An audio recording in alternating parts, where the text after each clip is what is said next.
Hello दोस्तों, नमस्कार, good morning, जय हिंद। आप सभी का स्वागत है मोबाइल पाठशाला के यूट्यूब चैनल पे। मेरे दोस्तों, आप ये बात जानते हैं कि सीएचएसएल में हमने एक दो लेक्चर आपको प्रोवाइड कराए हैं।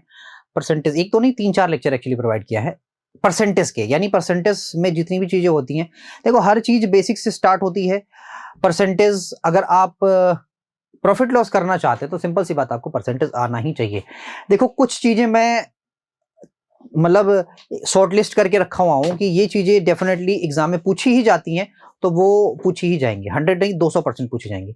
जैसे अभी प्रॉफिट लॉस में जितने सारे सवाल बनेंगे वो भी मैं दिखाऊंगा आपको, और जिस टाइप के सवाल बनेंगे उसको भी दिखाऊंगा। कुछ कुछ चीजें ऐसी होंगी जो कॉमन होती हैं, वो हर जगह पूछी जाती है।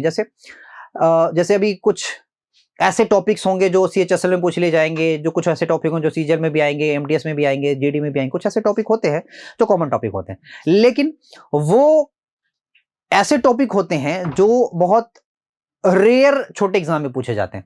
जैसे सीएचएसएल में ये अगर हम इस टॉपिक को शुरू कर रहे हैं, स्टार्ट कर रहे हैं, तो इसमें हम कुछ ज्यादा करने की जरूरत नहीं है। हमें समझना ये पड़ेगा ना कि क्या क्या चीजें होती हैं एक्चुअली प्रॉफिट एंड लॉस में। तो हम अगर प्रॉफिट बोले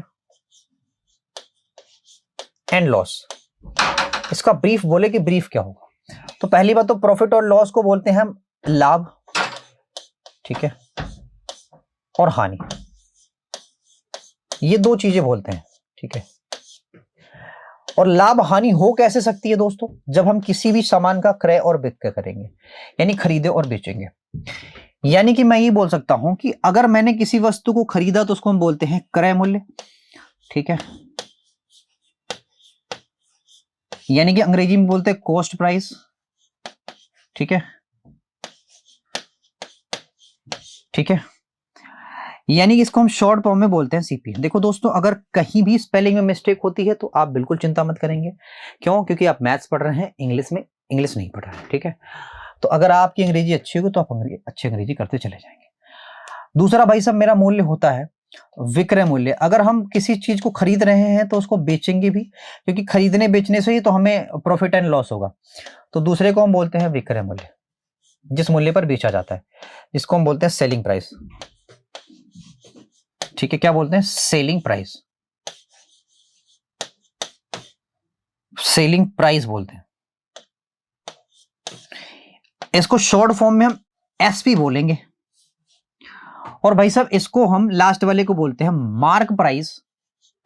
मार्क प्राइस, देखो मार्क प्राइस क्या होता है आपको पता होगा कि मार्क प्राइस का मतलब होता है अंकित मूल्य। कि भाई साहब, एक एड आप टीवी पे देखते होंगे, जागो ग्राहक जागो वाला, ठीक है, जिसमें एक खूबसूरत सी महिला आती है और आपसे कहती है कि भाई जागो, क्यों सोए हो?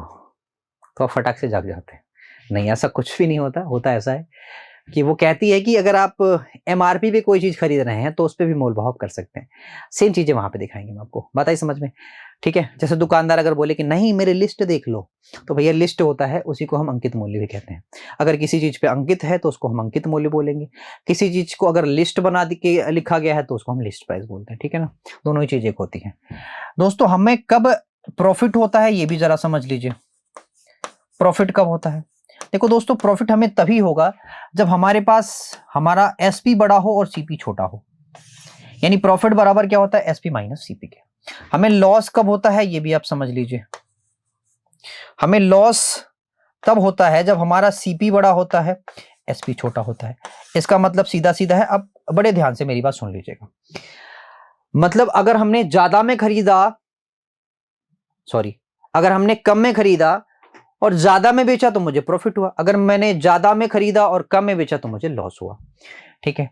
और अंकित मूल्य के साथ क्या कहानी चलती है भाई? अंकित मूल्य के साथ कहानी चलती है डिस्काउंट की। डिस्काउंट में बहुत सारी चीज आपको पढ़ाऊंगा, आप चिंता मत करो।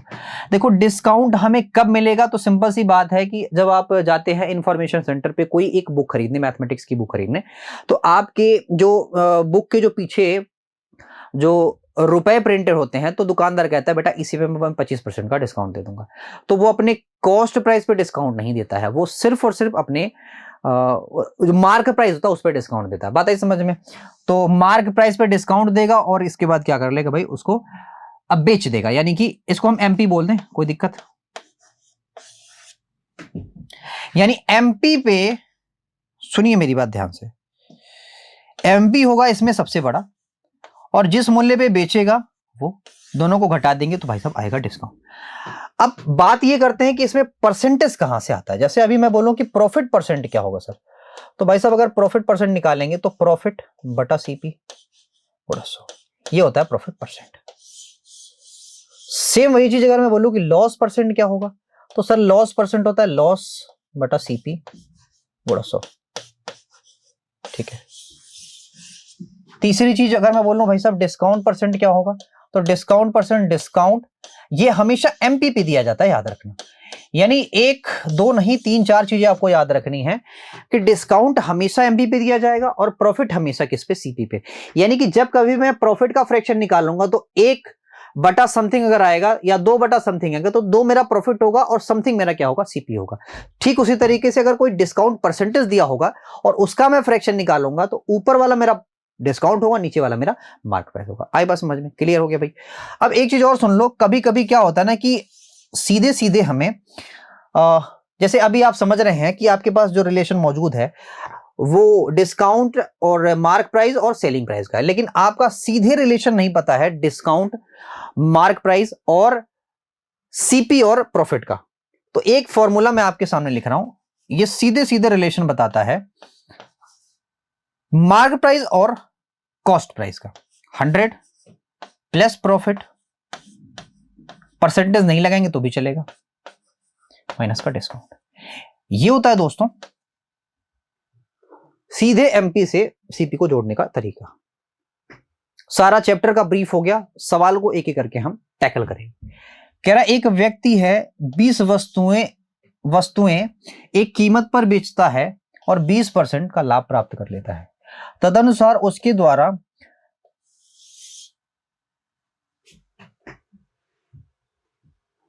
रुपए 1 में खरीदी गई, क्या लिखा है, पहला ही सवाल प्रॉब्लम है, पहले हम इस पे देखते हैं, पहले ये वाला सवाल देखते हैं। ठीक है। कह रहा एक व्यापारी ने 2 प्रकार की चीजों को प्रत्येक को 10,000 दर पर बेचा। उसने एक पर 20% की हानि और दूसरे पर 20% का लाभ प्राप्त किया। पूरे सौदे में उसे कितने परसेंट की हानि या लाभ हुआ? आपको पता होगा मैंने आपको परसेंटेज में x² बटा 100 के बारे में बताया था, लेकिन x की वैल्यू वही होती है, ये चीजें सेम जहां पे हो कि 20% का प्रॉफिट 20% का लॉस, तो भाई साहब होता है ये 400 बटा 100 और नीचे माइनस का है, ये कट गया भाई साहब 4%, और लेकिन माइनस का, तो माइनस का मतलब क्या होता है, हानि। क्या होता है, हानि। दोस्तों अब दूसरे वाले सवाल को आप कर नहीं सकते क्योंकि आपको पता है कि यहां पे कुछ ना कुछ मिसिंग है। नेक्स्ट कह रहा है एक व्यापारी ने 140 अलमारियां नीलामी में खरीदी। 80 अलमारियों में उसने क्या किया, 80 अलमारियों में उसने 4,000 के लाभ पर बेची और शेष भाई साहब 1,200 रुपए की हानि पर बेची, तो उसने 10% का कुल लाभ किया हो, तो प्रत्येक अलमारी की लागत मूल्य क्या होगी? तो भैया एक तो सिंपल सा मतलब है आपका कि 140 अलमारियां थी, उसने नीलामी में खरीद लिया, सपोज करो हर अलमारी के लिए उसने x रुपया दिया। कहता 80 अलमारियां उसने कितने में बेची भाई,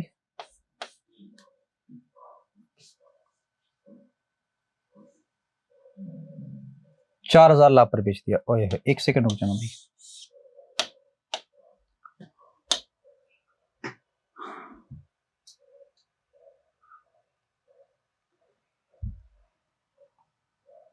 कह रहा एक को तो 4,000 लाभ पे प्राप्त हुआ, लाभ का मतलब प्लस, दूसरे पे 1,200 हानि हुई। ठीक है, टोटल हानि लाभ मैं बताऊंगा अभी, 10% की बात कर रहा है, और यहां पे ये 80 है और ये वाला क्या है 60, क्योंकि 80 और 60 दोनों मिलके 140 बनाएंगे, 4/3 के। बात ही समझ, जब इन दोनों का हम डिफरेंस लेंगे दोस्तों तो आएगा कितना, 2800 के, 2800 के 4 और 3 के अनुपात में बांटेंगे, तो 7 चौके 28, 4 चौके 1600 और 900। बात है समझ में, 1600 और 900। तो भाई मेरे 1600 900 की बात करोगे अगर,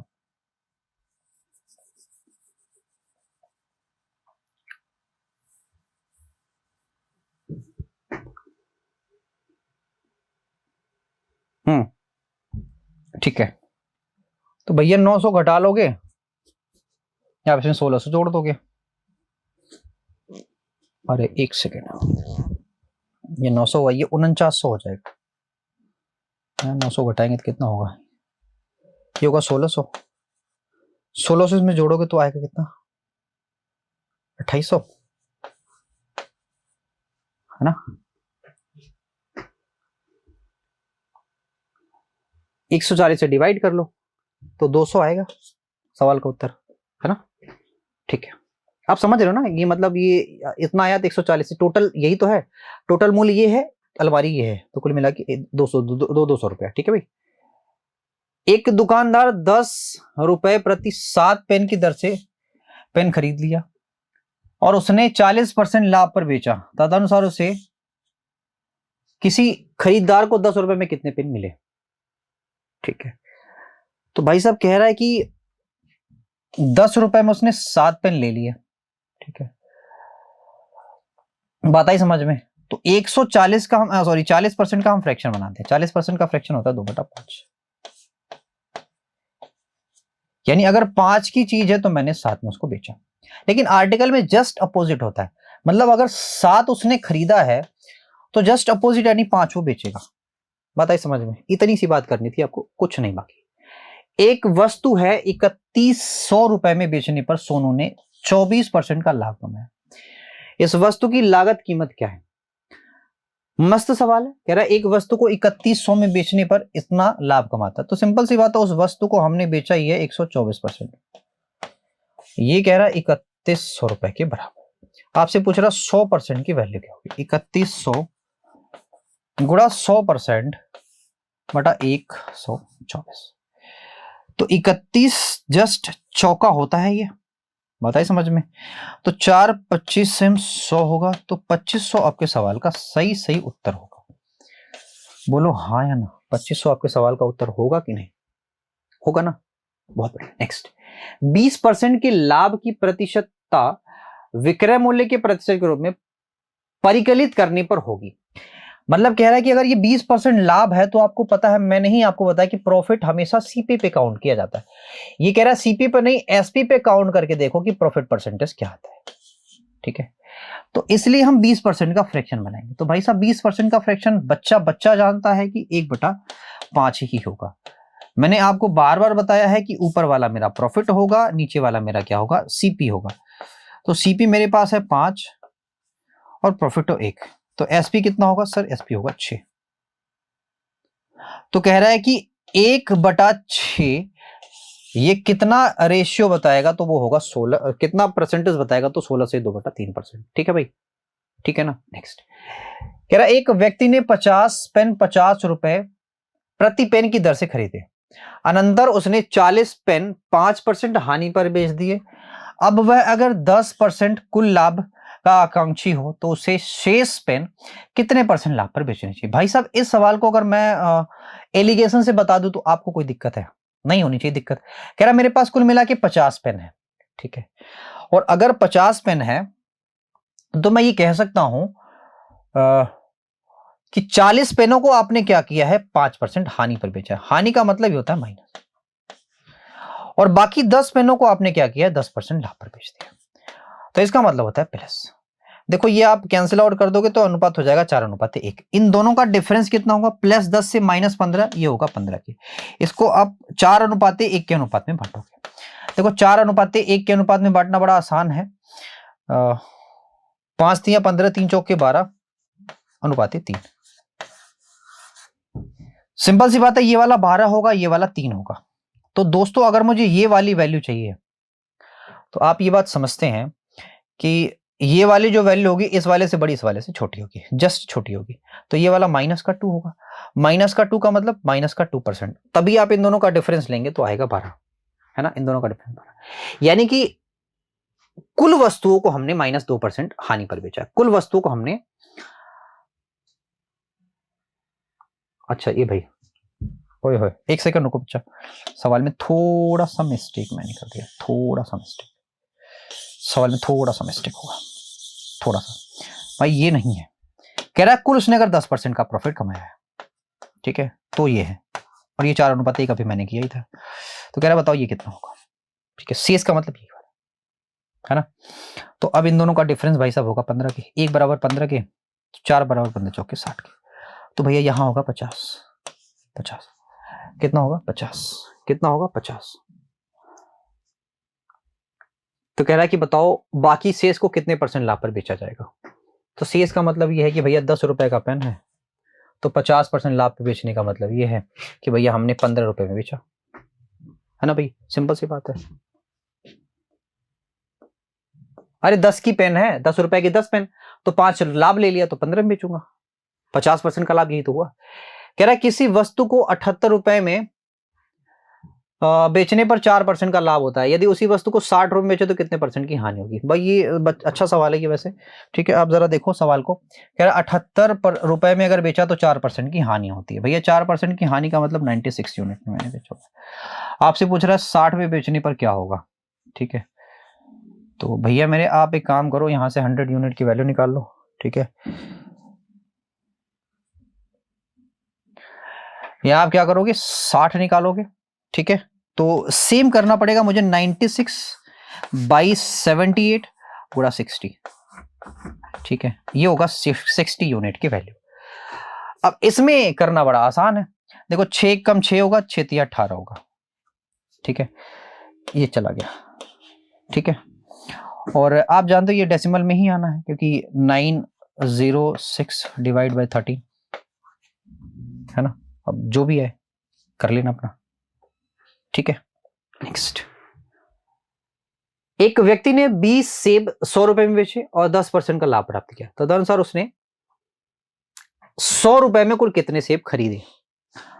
तो 20 सेब क्या किया उसने 100 रुपए में बेचे और 20% का लाभ, ठीक है, तो मैं ये कह सकता हूं कि ये होगा 1/5, ठीक है, या मैं इसको ये भी बोल सकता था 4/20, ठीक है।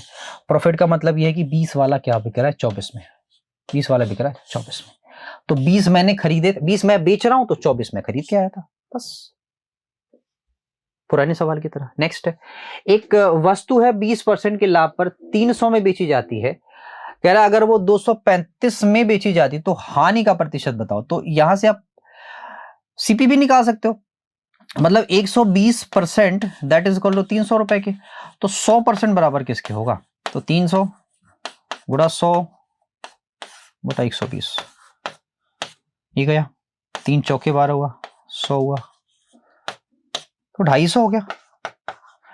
15 का हमें क्या मिलेगा, लॉस मिलेगा, किस पे 250 पे, गुणा 100, ये गया 5 3 15 5, कुल मिला के 6% आपके सवाल का उत्तर है।